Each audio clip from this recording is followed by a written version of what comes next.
This video will go over Part B of the Google Sheet activity Scatterplots, and we're going to be looking at how to calculate residuals and how to make residual plots. A few definitions you need to know is the response variable are really just the y variables. It's what we normally call the dependent, or some people call it the observed variables.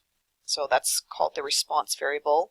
The predictor variable are the x's, which are also called the independent or the explanatory variable. The fitted value is the y value that is found by substituting the x's into the equation. And to separate it from the actual y's, it is a y with the little arrow symbol on top. So the y would represent the actual y, or the observed y, and the y with the little arrow on the top is the fitted y, the y that is predicted using the line of best fit. And the residual is the difference between the actual y and the predicted y. So it's your response variable, which is the actual y, subtract the fitted value, which was the y that you calculate using the line of best fit. So again, the residual means the difference between the actual y, so it's the actual y, subtract the y that is predicted using the line of best fit. We're going to continue using this sheet here. McDonald's, you might need to move your graph from part A if it's in the way.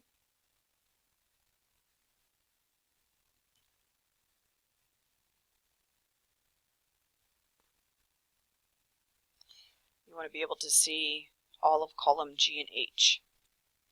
So the first thing you have to do is to calculate the fitted values. So using your line of best fit, you want to figure out what are the predicted y values. Now, to get the most accurate answer, you would want to use this slope and this y-intercept. So the equation that was down on the graph gave us y equals 14.9x plus 149, but those numbers were rounded, so we're going to use these values here. So to get the predicted values, which are called the fitted values, we're going to type in equals the slope, which is E2, so you're going to click E2, and you need to make that an absolute cell reference, so you need those dollar signs. You can either type in the dollar signs, or you press F4 or function F4 to get the dollar signs to make them absolute references. So that's the slope, and now you have to multiply it, so that's the star button, by the x value. Make sure you use the x value, not the y value. So that's A2 plus the y-intercept is E3. And again, make it absolute reference. So basically what we're doing is just using the y equals m is the slope, x plus b formula. So m here is the slope, times x is the x value, plus b is the y-intercept. And when we press enter, that is just saying that using the line of best fit, the predicted y value is 283 approximately. Now the actual, so again, using these complicated words, I don't know why there's so many words for the same thing, but the response variable, which is the actual y, is 250, but the fitted value, which is the predicted value using the line of best fit, was 283.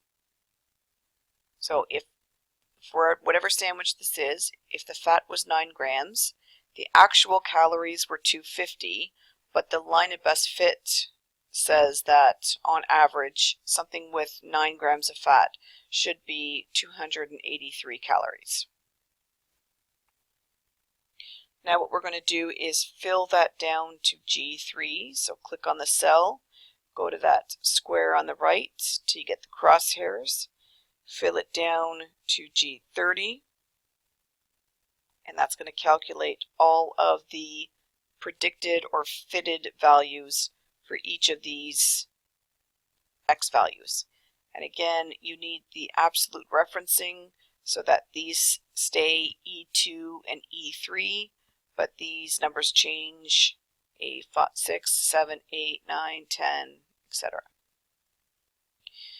So these are the actual X's, these are the actual Y's, these are the predicted Y's. Now the residuals is the difference between the response value, which is the actual Y, and the fitted value, which is the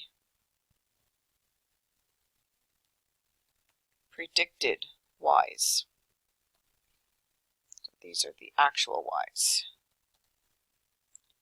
So what we're going to do is type in equals. The actual Y here was 250. Subtract the predicted Y. So the residual is negative 33. So that's just saying that the line of best fit predicted that a sandwich with a fat of 9 grams was 33 calories lower than what it actually was. And we're going to fill that down to H30.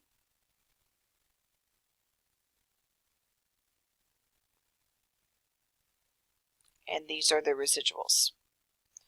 You will also need to know what the maximum residual and the minimum residual is. So in cell H32, you're going to type in what is the max residual.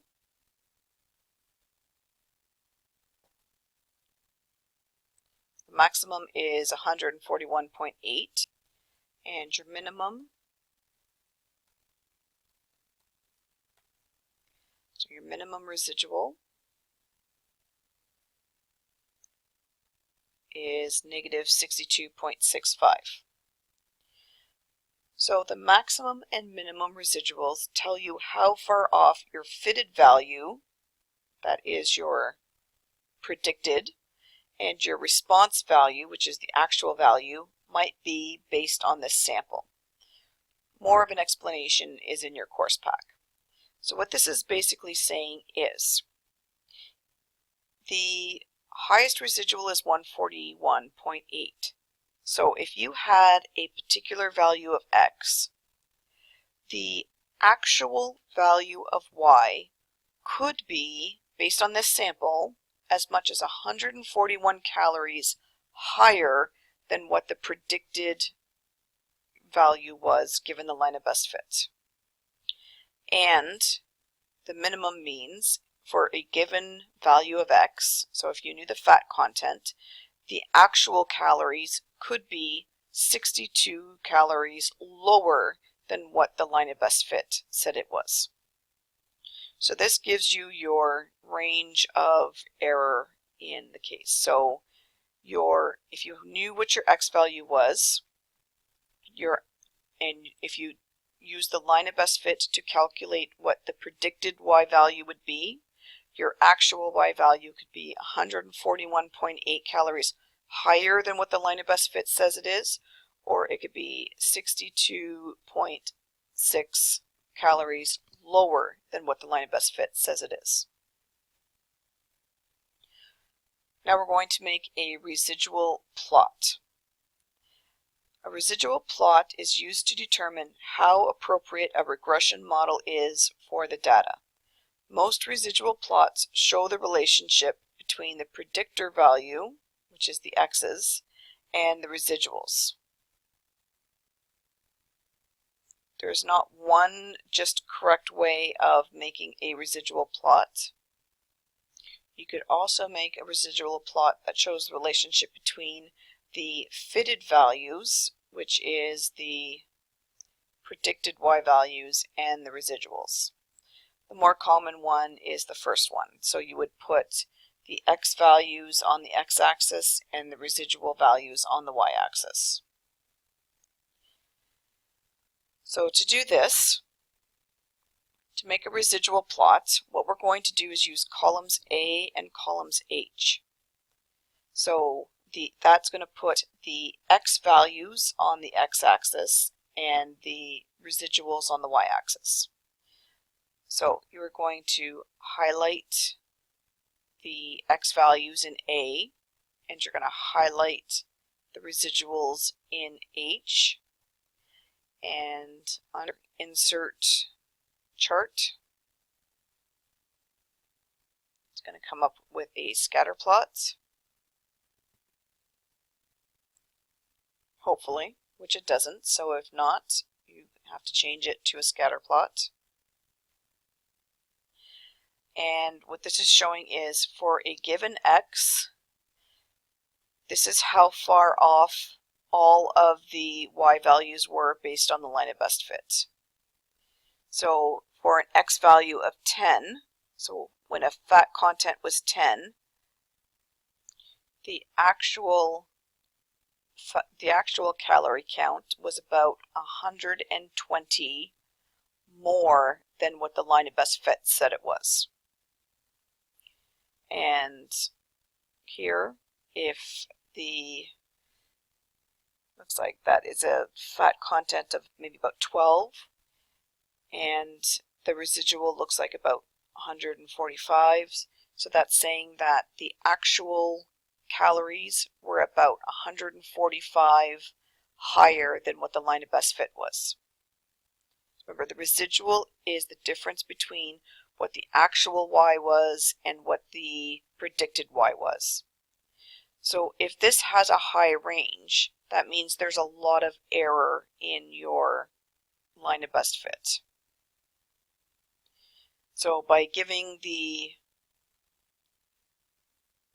maximum and minimum, so here the maximum is 141, which is what that point would be, and the minimum was negative 62.7-ish, which is where that point would be. And that just gives you an idea of how accurate your predictions were. So any prediction that you make, if you know the fat content and you use the line of best fit to predict the calories, the actual calories could be as much as 141.8 more than the predicted value, or 62.7 less than the predicted value. So that is a residual plot. You can double click it to get the editor back. We can format it. So under the chart title, residual plot of residual versus the predictor value. Remember, it's always the y value versus the x value. And your x-axis title is the predictor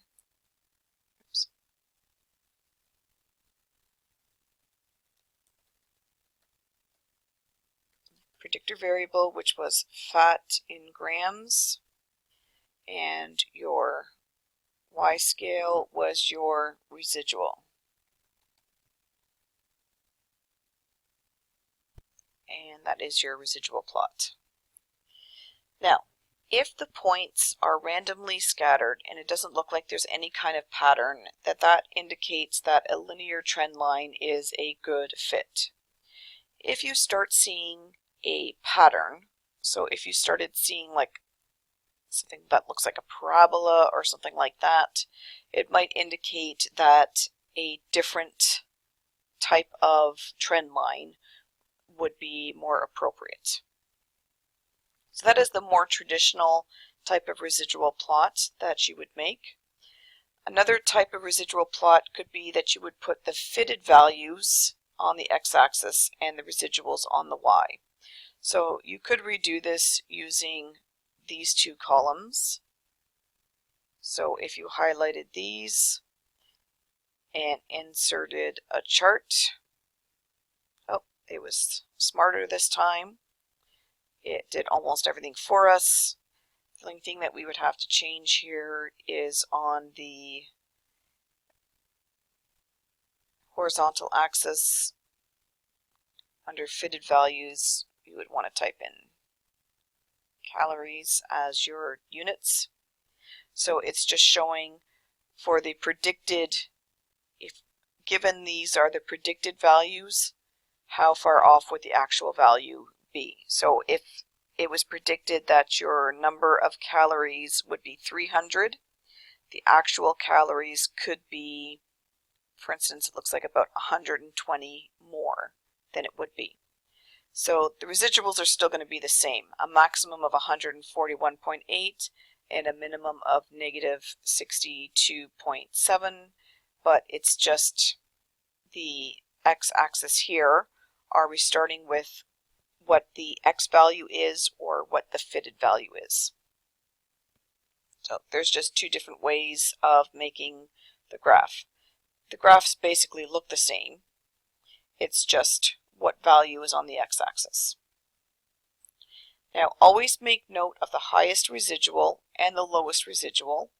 Based on this data, if we know the fat content of a McDonald's sandwich, the actual calories could be as much as 141.83 above the predicted value, or 62.66 calories below the fitted value.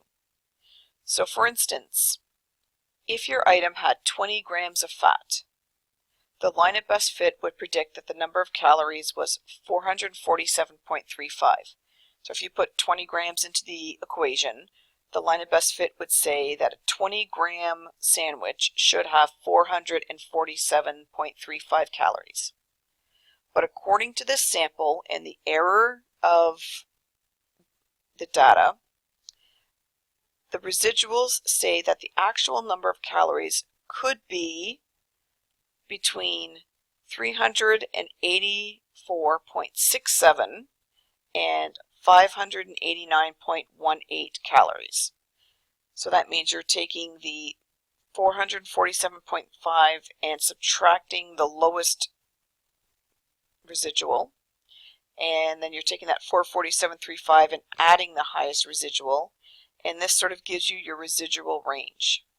So for the 20 grams of fat, even though it's predicted that the number of calories would be 447.35, the actual number of calories could be anywhere between 384 and 589. And that gives you an idea of how accurate you think the prediction is. So the closer these two values are to each other, so the lower the maximum residual and the higher the minimum residual, means the amount of error is lower. So that concludes part B, going over how to make a residual, how to calculate the residuals and make a residual plot.